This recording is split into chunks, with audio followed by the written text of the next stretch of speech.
नमस्कार, आपण पाहता हिरकणी न्यूज. हिरकणी न्यूज प्रत्येक क्षण ताज्या घडामोडी आणि महत्त्वाच्या प्रत्येक बातमीसाठी नेहमी तत्पर. कोल्हापूर पोलीस प्रशासनाकडून चोरीचा कोटींचा मुद्देमाल मूळ मालकांना सुपूर्द.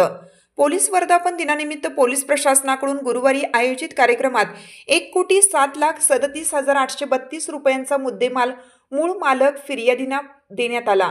पोलीस दलाच्या अलंकार हॉल समोरील मैदानावर कार्यक्रम झाला.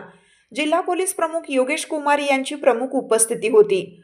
भारताचे पहिले पंतप्रधान पंडित जवाहरलाल नेहरू यांनी महाराष्ट्र पोलीस दलाला 2 जानेवारी 1961 साली पोलीस ध्वज प्रदान केला होता. या ऐतिहासिक घटनेच्या स्मरणार्थ हा दिवस महाराष्ट्र पोलीस वर्धापन दिन म्हणून साजरा केला जातो. या निमित्त कार्यक्रम झाला.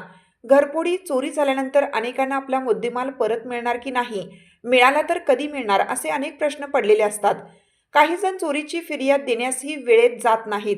पोलिसांकडून सहकार्य मिळेल की नाही अशी त्यांना शंका वाटते. मात्र पोलीस प्रशासनाने चोरीची फिर्याद आल्यानंतर नियोजनबद्ध तपास मोहीम राबवतात. चोरट्यांना पकडून त्यांच्याकडून चोरीचा मुद्देमाल हस्तगत करतात. घरफोडीच्या 12 गुन्ह्यातील 651 ग्रॅम सोन्याचे दागिने, 216 ग्रॅम चांदीचे दागिने असे एकूण 91,75,832 रुपये किमतीचे दागिने, 28 मोटरसायकली, 12 मोबाईल हँडसेट असा एकूण 1,07,37,832 रुपये किमतीचा मुद्देमाल संबंधित गुन्ह्यातील फिर्यादींना देण्यात आला. यावेळी अनेक फिर्यादींना मुद्देमाल परत मिळाल्याचा आनंद चेहऱ्यावर लपवता आला नाही. पोलीस प्रशासनाचे आभारही त्यांनी मानले.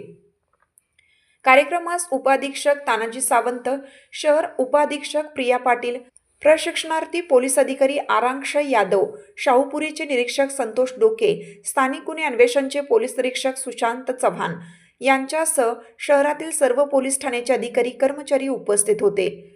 कोणत्याही प्रकारची चोरी अथवा अनुचित प्रकार घडल्यास जवळच्या पोलीस ठाण्यात जाऊन तातडीने आपली तक्रार नोंद करावी, असे आवाहन जिल्हा पोलीस प्रमुख योगेश कुमार यांनी आपल्या भाषणातून केले.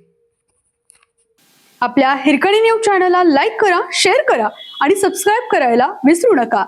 आणि रहा अपडेट.